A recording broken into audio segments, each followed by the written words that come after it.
morning. My name is Daniel, and I will be your conference facilitator today. Welcome to T. Rowe Price's third quarter 2025 earnings conference call. All participants will be in listen-only mode until the question-and-answer period. I will give you instructions on how to ask questions at that time. As a reminder, this call is being recorded and will be available for replay on T. Rowe Price's website shortly after the call concludes. I will now turn the call over to Linsley Carruth, T. Rowe Price's Director of Investor Relations.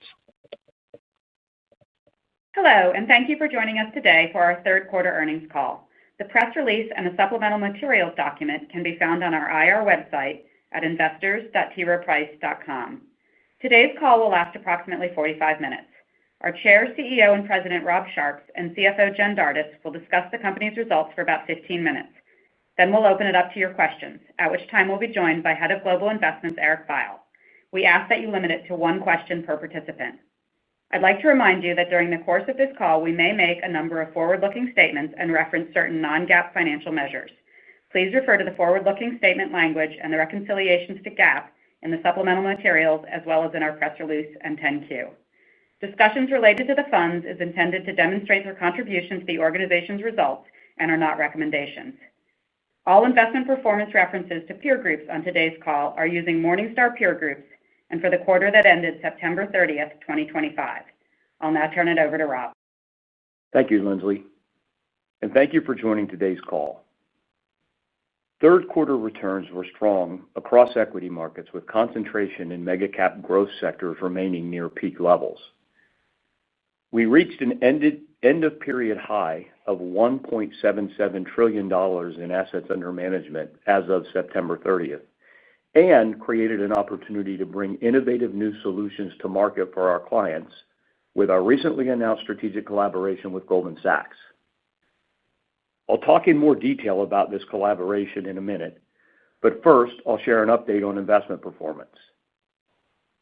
Our long-term investment performance is solid, with 50% or more of our funds beating their peer groups on the 3, 5, and 10-year basis. On an asset-weighted basis, results were stronger, with 64%, 57%, and 78% of our fund assets beating their peer groups on the 3, 5, and 10-year basis. While we have always believed that focusing on the long term is the right lens for investment performance, I want to call out improvement in our one-year numbers, with 53% of fund assets now beating their peer groups. We're encouraged by this improvement and the momentum we are building. I'd like to share a few other highlights. On an asset-weighted basis, over half of our equity fund assets beat their peer groups for the 1, 3, and 5-year time periods, and over 70% beat their peers over 10 years. Fixed income performance is even stronger, with over 70% of fund assets beating their peer groups in all reported time periods. In our target date franchise, 81%, 71%, and 98% of fund assets beat their peer groups on a 3, 5, and 10-year basis. One-year results were weaker, with 43% of target date fund assets beating their peers, as underlying security selection in some of the equity building blocks impacted performance. Across alternatives, performance in senior direct lending strategies was strong, and distressed mandates outperformed their targets. Liquid credit strategies generally performed in line with their benchmarks, while results in certain opportunistic funds were modestly below target. Importantly, individual credit selection continued to be strong, and portfolios did not have any exposure to the high-profile credit issues that have dominated headlines. While private credit deployment was roughly similar with the prior quarter, there was a noticeable acceleration in deal activity, leading to a more robust pipeline of pending transactions. I'd like to spend a few minutes on our strategic collaboration with Goldman Sachs, a collaboration that aims to deliver a range of diversified public and private market solutions designed for the unique needs of retirement and wealth investors. Initially, we will focus on 4 areas: a co-branded sister series for the target date franchise, model portfolios, multi-asset offerings, and personalized advice solutions and advisor-managed accounts.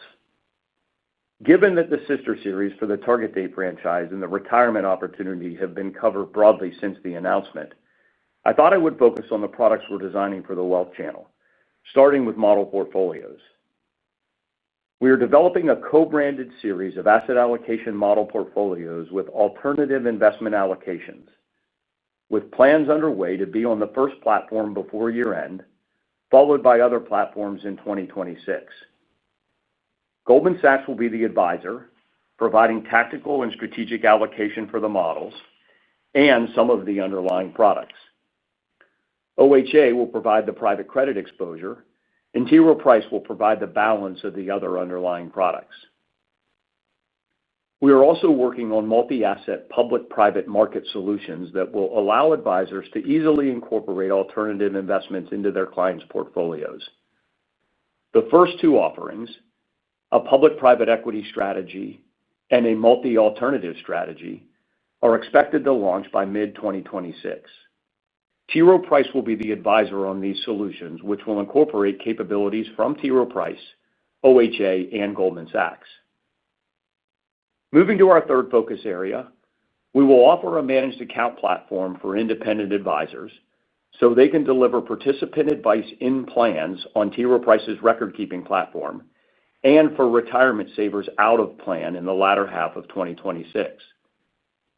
These personalized accounts will combine T. Rowe Price's investment and advice capabilities and Goldman Sachs Asset Management's digital planning and personalized management account technology, enabling independent advisors to manage individual accounts at scale. These solutions will include allocations to both T. Rowe Price and Goldman Sachs products. Finally, and as I mentioned at the start, the co-branded sister series for the target date franchise, which will include allocations to T. Rowe Price public equities and fixed income, OHA private credit, and other alternatives from Goldman Sachs, has received significant attention. Work is ongoing, and we expect to launch in mid-2026. We believe that exposure to high-quality alternatives at the right price in professionally managed retirement accounts can improve results for retirement savers by providing diversified sources of returns. And we believe our co-branded target date series will be a highly competitive solution in the marketplace. Before I hand it to Jen, I want to share a few additional highlights from the quarter. We introduced 2 new retirement allocation funds with a strategic partner in Asia, marking the first time a U.S. asset manager is making retirement-focused products available to retail investors in Hong Kong and Singapore. We continue to grow our ETF business, with $19 billion in AUM as of September 30th. 12 of our ETFs surpassed $500 million, with 5 reaching over $1 billion. Together with the International Finance Corporation, a member of the World Bank Group, we launched the Emerging Markets Blue Economy Bond Strategy, aiming to address water challenges by investing in corporate blue bonds in emerging markets. With over $200 million in commitments from partners, the strategy supports projects such as clean water infrastructure. And we hosted our inaugural Investor Development Program, a week-long investment training program for large strategic clients. Over the course of a week, we provided insight into our investment process and research platform, while also gaining a better understanding of what matters to them as clients. We are focused on delivering excellent investment performance while partnering more closely with our clients and developing broader solutions that meet their financial objectives. At the same time, we are running our business efficiently and keeping pace with the change in our industry. I want to thank our dedicated and talented associates for their continued work on behalf of our clients. And with that, I will ask Jen to share an update on the third quarter financial results. Thanks, Rob, and hello, everyone. I'll review our third quarter results before opening the line for questions. Our adjusted diluted earnings per share of $2.81 for Q3 2025 is up over the prior quarter and Q3 2024 from higher revenue, driven by higher average AUM. As previously reported, we had $7.9 billion of net outflows in Q3. Outflows in our retail and intermediary channels were partially offset by several large institutional wins. This quarter, we saw strong net inflows for our U.S. equity research strategy from multiple clients, including a large SMA model delivery win in July that we mentioned last quarter. However, U.S. equities overall continue to drive net outflows. Fixed income, multi-asset, and alternatives had positive net flows this quarter, and we also saw positive net flows from clients in EMEA and APAC. Fixed income included a large institutional win for our global multi-sector bond strategy. Our target date franchise had $2.6 billion of net inflows as our blend products continued to generate strong client demand. And within our growing ETF business, we saw nearly $2 billion of net inflows into our products. Investment advisory fees of $1.7 billion were up over 4% from Q3 2024 and over 8% from the prior quarter on higher average AUM. Adjusted deferred carried interest revenue of $56.2 million was up from the prior quarter, reflecting higher relative investment returns.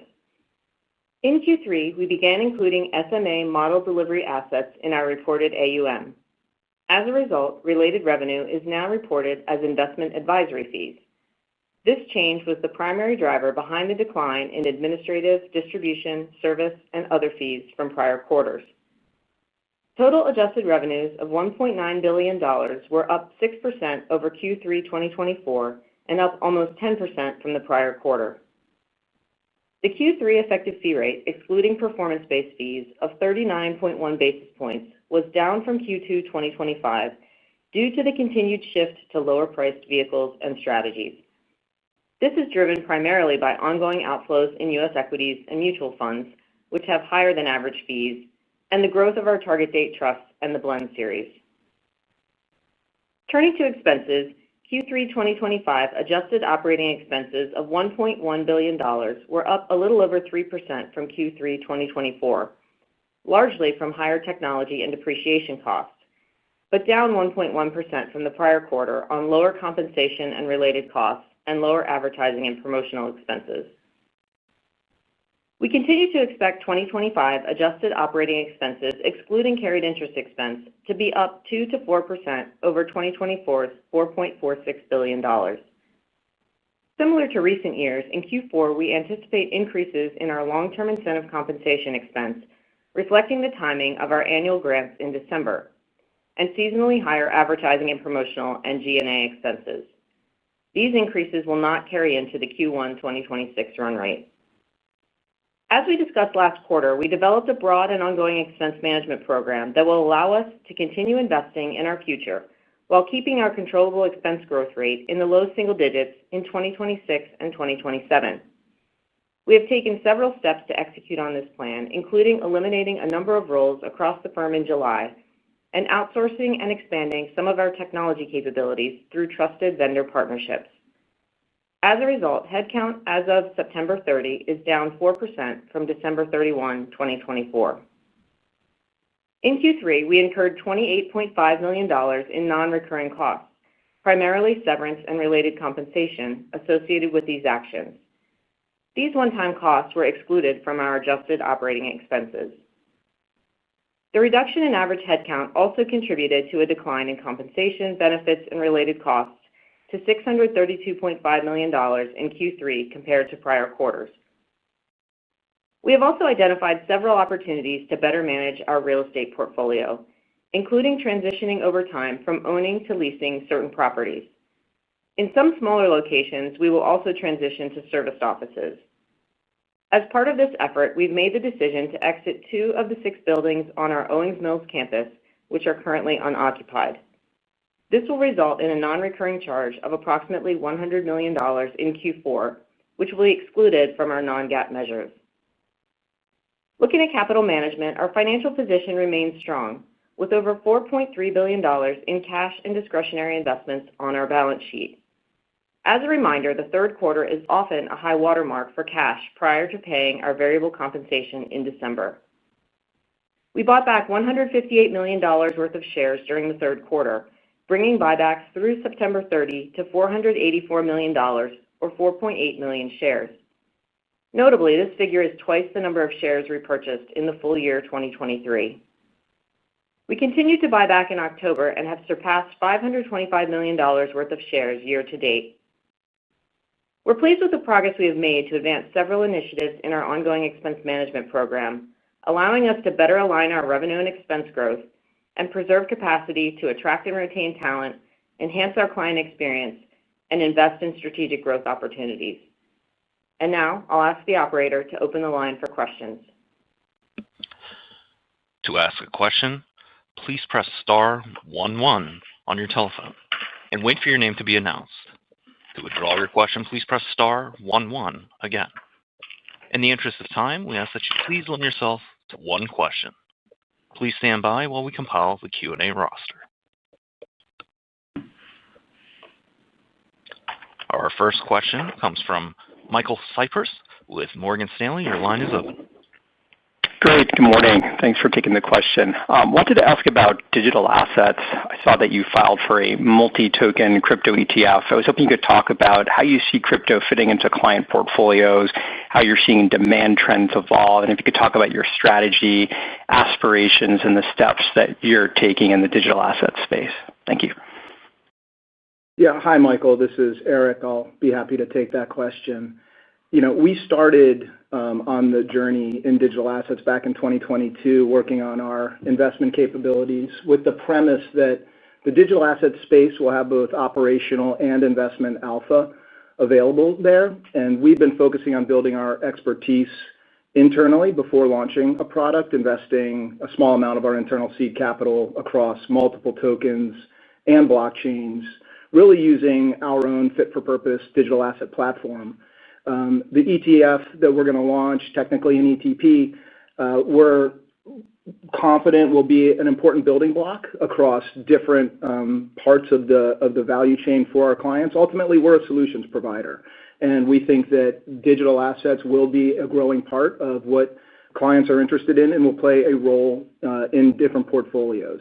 Our multi-asset team, has studied momentum, volatility, tail risk characteristics of these assets, and we think it will be a part of these portfolios over time. In terms of demand, it's certainly growing. We see it when we talk to advisors and gatekeepers, and so we're really happy to be a part of it and think that we've got something innovative here. Thank you. Our next question comes from Ben Budish with Barclays. Your line is open. Hi, good morning, and thank you for taking my question. Rob, you gave some helpful detail on the partnership with Goldman Sachs in your prepared remarks. I was wondering if you could unpack a little bit more, any details you could share on the economic arrangements. So T. Rowe will be acting as an advisor. There will be some OHA credit assets. I know it's probably still early. Perhaps those discussions are still ongoing, and it'll obviously be some time before these products launch. But anything you can share there in terms of how we should think about the ultimate economic impact given an assumed level of flows would be helpful. Thank you. Sure. I'm not going to get into the specifics with regard to the economics for obvious reasons. I will say that the economics are balanced and equitable and appropriately incent both our team and Goldman to put resources behind the collaboration.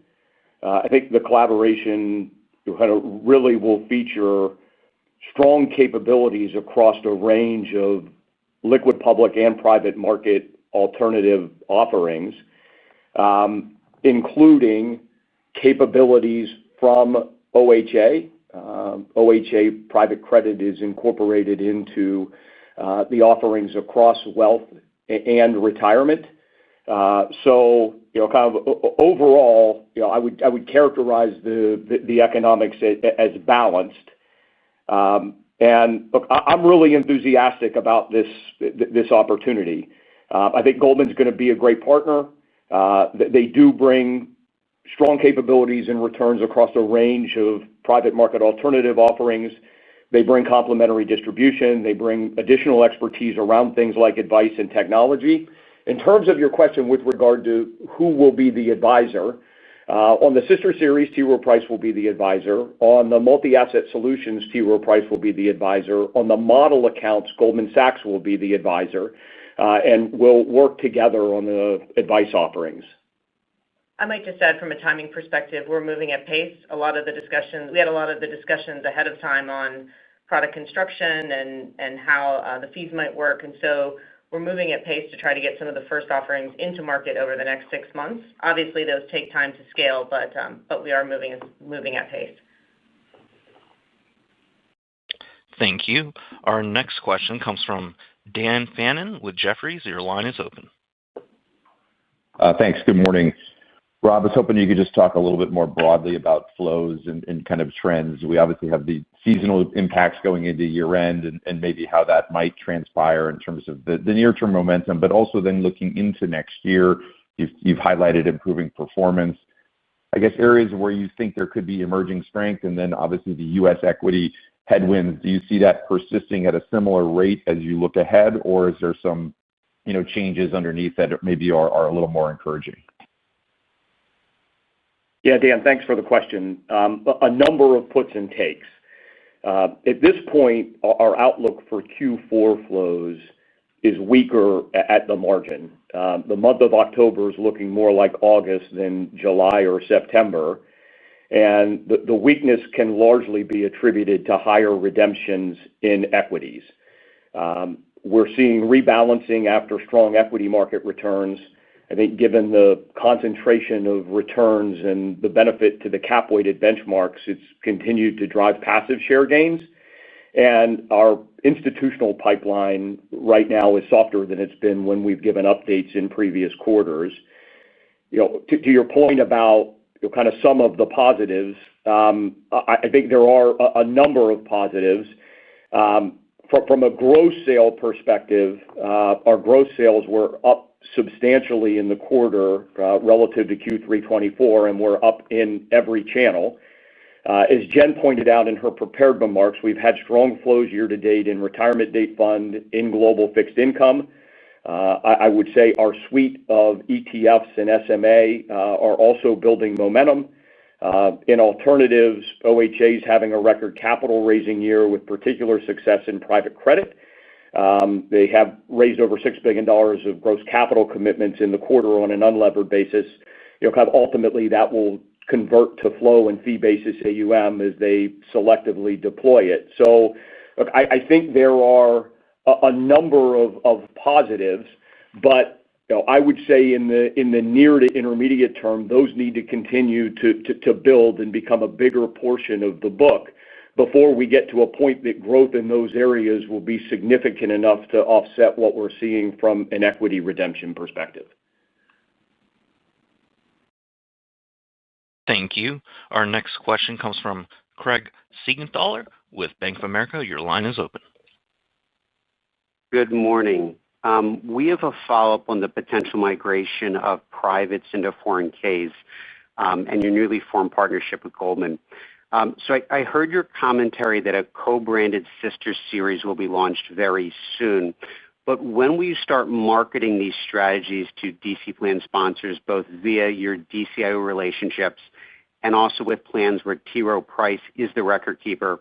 And from your recent conversations with clients, do you have an idea of the level of substituting that you will expect with the new strategy from your legacy target date strategies? So in terms of timing, the sister series will be launched in collective trust, and ultimately the launch will coincide with the initial client. Look, in terms of interest, our engagement with clients suggests that they understand and embrace the investment case. But fees and fiduciary risk remain a very meaningful concern. So I would say, particularly among large plan sponsors where ERISA is a meaningful consideration, this is going to develop slowly, and a lot will depend on what we hear in response to the executive order from the DOL and the SEC coming at some point after the first of the year. I think to the extent that you get clarity from a safe harbor perspective, interest will build in time, but my sense is that uptake will be relatively slow at the outset. Our objective with the Sister Series is to be in market with a best-in-class product, building and demonstrating track records. So ultimately, as enthusiasm for this builds, we have something that can be a leader in the market. Thank you. Our next question comes from Ken Worthington with J.P. Morgan. Your line is open. Hi, good morning, and thanks for taking the question. Can you help us better gauge the potential sales you could generate from the three strategies you highlighted this morning? I think it's the co-branded, the public-private, and the managed account. I would think that the addressable market for these three are substantial, but if we look at a few years, what does success look like in terms of assets under management from these products? Are we talking success looking like a couple of billion? Could it be, far greater than that if we look at a couple of years? Help us sort of size what you're thinking with these three, call them strategies. Yeah, Ken, as you point out, wealth and retirement are very large markets. We think these are well-designed and compelling solutions. And in time, I would say our aspirations are meaningfully greater than a couple $2 billion. I would caution you that we'll be launching them with the first model product available in market late this year, but throughout the course of next year. And ultimately, we'll have to build track record. We'll have to build scale. We'll have to get placement on platforms.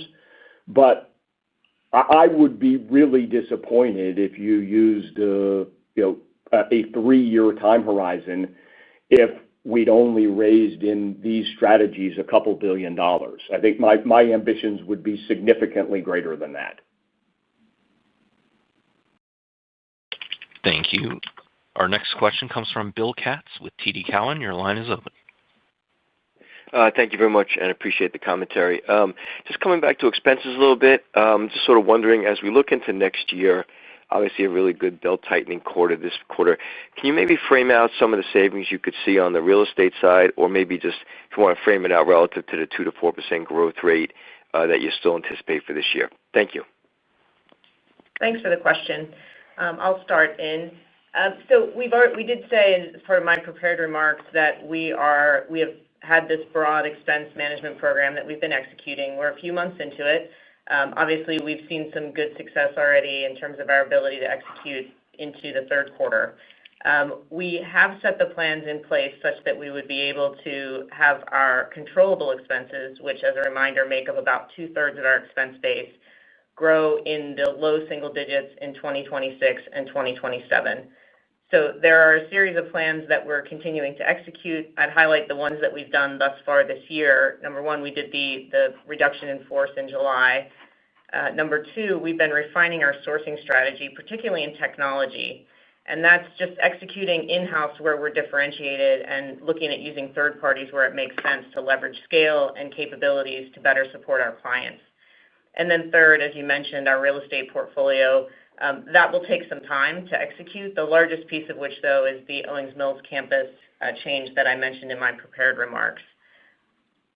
Yeah, on expenses, I think it's important to understand that this is purposeful, and the objective here is to allow us to invest behind our strategic priorities. So the savings that were generated are going to be reinvested in extending our leadership in retirement with a focus on solutions and advice, broadening our investment capabilities, whether you look at it from a vehicle lens with ETF and SMA. When you look at our product roadmap, we continue to broaden our ETF offering and are confident that by the end of 2026, we'll have ETFs in market that cover over 3/4 of the Morningstar AUM universe, broadening our capabilities in alternatives, in digital, and combining those capabilities to deliver solutions. I also would say that we are freeing up resources to invest in our AI capabilities enterprise-wide, which I think to some extent can give us payback from a productivity perspective, but I think also can help us execute and deliver better on behalf of our clients over time. So, what you characterize as belt tightening, I would say, is kind of very purposeful focus on driving productivity and efficiency in order to have the resources to invest in our strategic priorities. Thank you. Our next question comes from Alex Bond with KBW. Your line is open. Hey, good morning. Thank you for taking the question. Hoping to drill down a bit on the ETF offerings. Wondering how traction has been here more recently and where you're seeing relative strength. And then also curious just to get your take on how big of an opportunity you think this could be, the active ETF space could be for both TROW and the broader industry. Thank you. Yeah, thanks, Alex. This is Eric. As we talked about, we've filed for 8 new ETFs, active ETFs, 4 on the equity side and 4 on the fixed income side. 2 of those on the equity side open up a new market for us in the active core, the lower fee, lower tracking error piece of the market, where we have not had an offering, and it's a very large and growing part of the market, and we feel like we have a right to win in that space. So we're moving into it with those 2 specific ETFs. In terms of our existing growth in the ETF arena, we're seeing it across both individual investors and RIAs and advisors. Increasingly, as we build track record and we build time and market, we're being added to platforms across a host of different strategies that we've launched.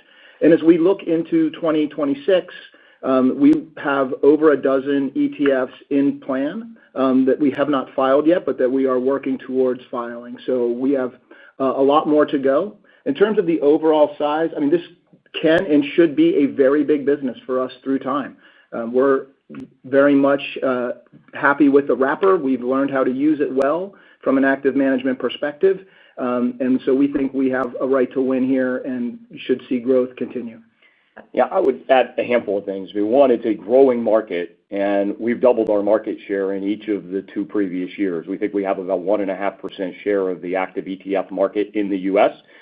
I think in order to continue growing market share, we're going to need to have success with our third-party asset allocation models, incorporating our range of ETFs. We're going to need to continue to scale them and get placement across the wealth platforms and our wealth partners. We also see an opportunity in ETFs outside of the U.S. in time. I don't expect that will be a meaningful driver of flow for us in the near term, but there's potential, kind of certainly in Europe and potentially also in Australia to offer ETF product in time. The appetite and demand for ETFs in those geographies also continues to grow. I would also say that, I think in order to accelerate our growth, we're going to need to have some success with some innovative and differentiated solutions. We talked earlier about the multi-token ETP, so digital could be an area that could be additive for us over time. We launched earlier this year TCall, which I think is an innovative solution. So, look, I think, as Eric said, there's a very big opportunity here, and this should be a much bigger business for us in time across equity, fixed income, models, and innovative solutions. I might only add, as Rob talked about investing in capabilities, we talked a lot about product and the wrapper itself, but we've also been investing in the distribution and marketing behind ETFs. It's a different ecosystem, and that's been part of our overall plan. We're seeing some uplift from those efforts. So to support our regional investment consultants, we've got ETF specialists that ultimately can help them engage with advisors, but also can focus on RIAs and power users of ETFs. So it's a very good point Jen makes, that we're also making an investment, not just behind the investment capability, but our go-to-market approach in these areas that are more specialized. Thank you. Our next question comes from Brennan Hawken with BMO. Your line is open. Good morning. Thanks for taking my question. I totally appreciate that performance is a little hard to speak to. I know, Rob, you spoke to the improvement versus last quarter, but it's still down pretty substantially versus even just 6 months ago. The performance versus the benchmarks and the passive is also still rather weak and actually deteriorated. So is it possible to give some color around the sources and attribution around some of that weakness and possible, I know it's challenging to take steps, but possible steps that you could take to address that? Yeah, I'll ask Eric to start on that one. Yeah, for sure. Thanks for the question, Brennan. Obviously, delivering investment performance for our clients is the number one focus of the investment organization. No matter how much we talk about different products across the ecosystem, delivering alpha has to be the single biggest focus that we have, and it is. When you look at the market environment that we've been operating in, especially since back to November of 2024, it's been a very narrow market. It's been one in which quality and value have been the worst performing factors, and frankly, the riskiest quintile of stocks have been the best performers. That's not an environment that is particularly conducive to our longer term investment approach. So that's been a bit of a headwind for us from a market backdrop. But I would also tell you that we're being very introspective about the decisioning that we've made. We have fallen short in some sectors where we've had some stock selection issues. We've had some errors of omission, some stocks that have really performed at exceptional levels that we were underweight or didn't own. And we're making sure that we're re-underwriting those decisions. A lot of the fundamentals of those companies are hard to justify when you look at, or the valuation of those companies are hard to justify given where their fundamentals are. But we're not just throwing our hands up and saying, well, it's a hard market and we have to really think about how we're making our decisions, and the teams are incredibly focused on that. The last thing I would say is that in some situations we have made some changes at the portfolio manager level where we felt like it was the right long-term decision for our clients. Thank you. Our next question comes from Patrick Davitt with Autonomous Research. Your line is open. Hey, good morning. Thanks. I have a follow-up on the sister target date series. Any early read on how you think the mix between TROW and GS managed products will look like? And if you're adding more higher fee alts to the mix, do you think you'll need to barbell that with more passive to keep the all-in costs more palatable for platforms, or will they just be higher fee products? Thank you. Yeah, maybe before we take that one, a handful of other points on performance that I would make. Our performance in fixed income right now is very, very strong. Performance in retirement day blend is very, very strong. There are a number of equity strategies with really compelling multi-year performance and a number with compelling near-term performance. We've had very good recent performance in global focused growth. I think if you look over 3, 5, and 10-year horizon, our structured research with strategies now over $100 billion, our U.S. equity research strategy, the results are very compelling. We've gotten a lot of traction with international value. So right now, it is a very difficult market backdrop. There is a lot of momentum in the hyperscalers where you have multi-trillion-dollar market cap dominating the benchmark weighted returns. My sense is there's a lot of idiosyncratic risk in going passive right now. And if you look at the opportunity for alpha generation post-concentration peaks in the past, whether you're looking at the Nifty 50, whether you're looking at Japan as a percent of EFA in the late 80s, whether you're looking at the TMT bubble, there's a very significant opportunity for alpha generation. I'm not saying we're at a concentration peak. There are kind of obvious differences today relative to those periods of time, but the fact pattern would suggest that once concentration peaks, there will be a very significant alpha generation opportunity, and that it will be kind of a period of time where active management can meaningfully outperform. Going to the question with regard to sister series, the product design at this point is largely set. We think that the all-in fee can be very, very competitive, and the product design incorporates the underlying cost of the private market alternatives. So, I think we'll be able to deliver something that is consistent with offerings in the marketplace today, despite having allocations that are, kind of up to mid to high teens in private market alternatives at certain points along the glide path. Thank you.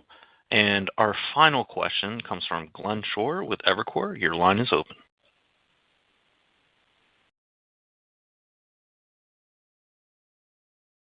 Glenn, please check your mute button.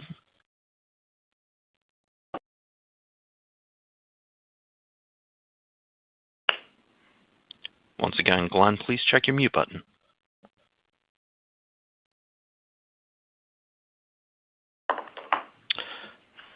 With that, this concludes today's conference call. Thank you for participating. You may now disconnect.